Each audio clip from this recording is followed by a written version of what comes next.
A class that has gone through the perilous trials of COVID, but made it. A class that has gone through the storms of asynchronous learning, but made it. A class that has gone through the casual yet sometimes consistent bouts of laziness, but made it.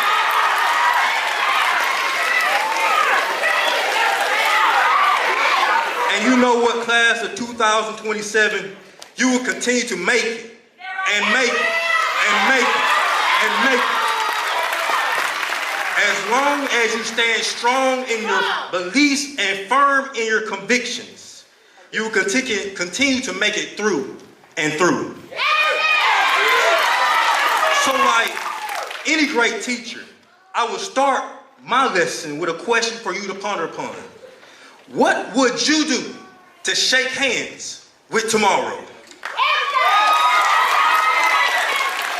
If tomorrow could bring you all the money in the world, what would you buy? If tomorrow could bring you back yesterday, what would you do differently?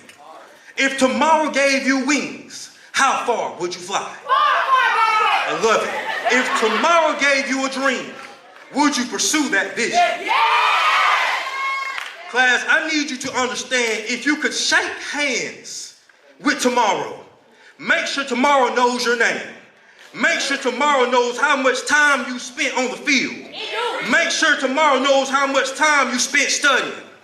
Make sure tomorrow knows how much money you saved. Make sure tomorrow knows how much money and time you invested. Because tomorrow is nothing but a reflection of what we did today.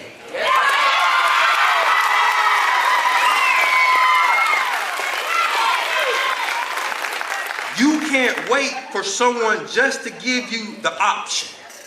You have to be able to take that option. And yes, class, sometimes seizing that opportunity to shake hands with tomorrow is not easy. Sometimes we want to sleep early and get up late. Sometimes we want to eat candy instead of eating vegetables. Sometimes we rather do tick of the talks instead of doing our class assignments and homework. But nevertheless, we all have the opportunity to shake hands with tomorrow. But the question for you is, would you be ready? Would you be ready? Would you be ready? And let me tell you, class, you are.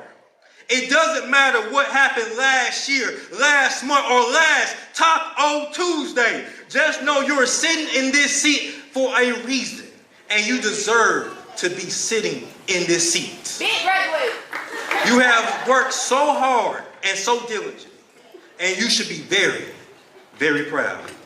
Just continue pushing and fighting the good fight. An interesting note, I went online the other night to see what pushing really meant in the dictionary.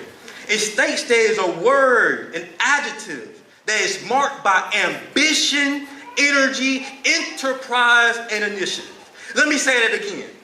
Pushing is an adjective that is marked by ambition, energy, enterprise, and initiative. So if you're willing to do what needs to be done, then do it. Class, say do it. Do it. Let me tell you, are you willing to go further and farther than you've ever gone? Are you willing to press on the gas when others have already stomped on the brake? Are you willing to float when others have already drowned? Well, all this takes effort and the ability to push above your limits.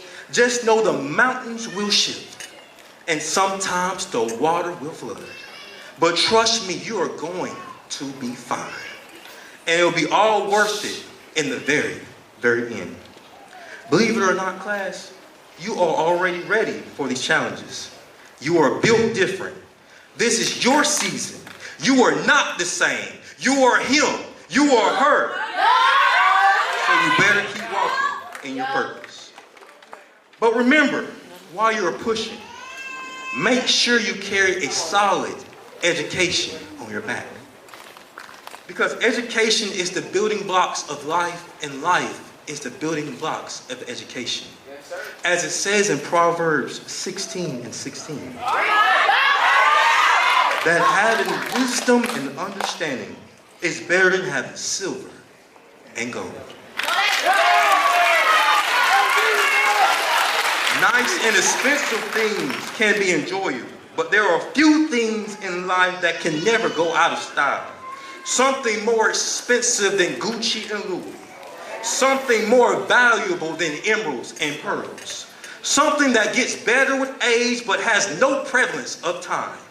And this class of 2027 is an education.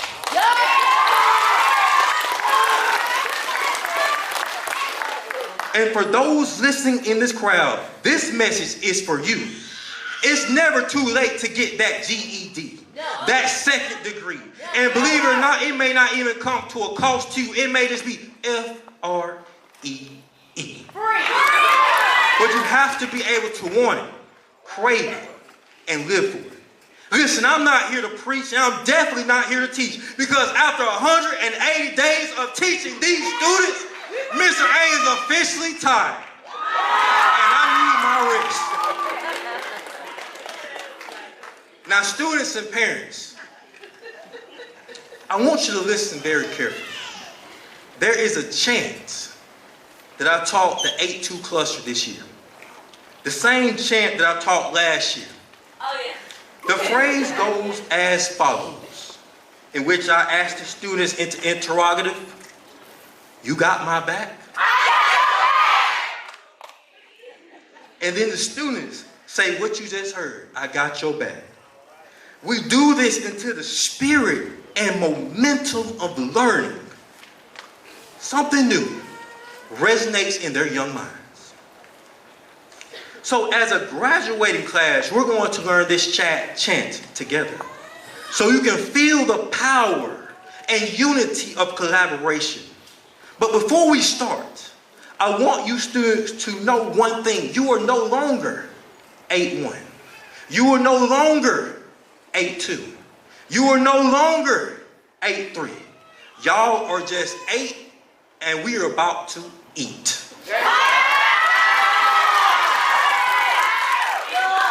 So students, when I count to 3, you guys are going to say proudly, "You got my back." But wait. I'm not going to be the one to say, "I got your back." Parents, guardians, friends, administration, staff, please stand up.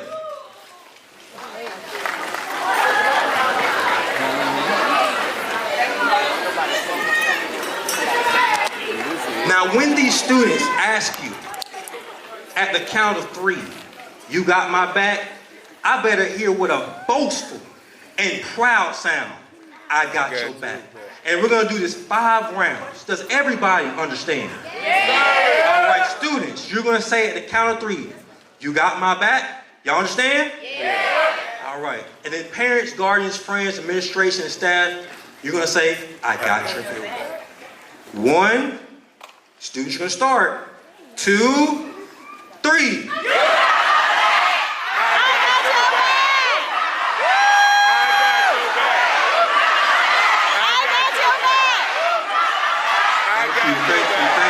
You may sit, you may sit. You may sit, you may have a seat. You may have a seat.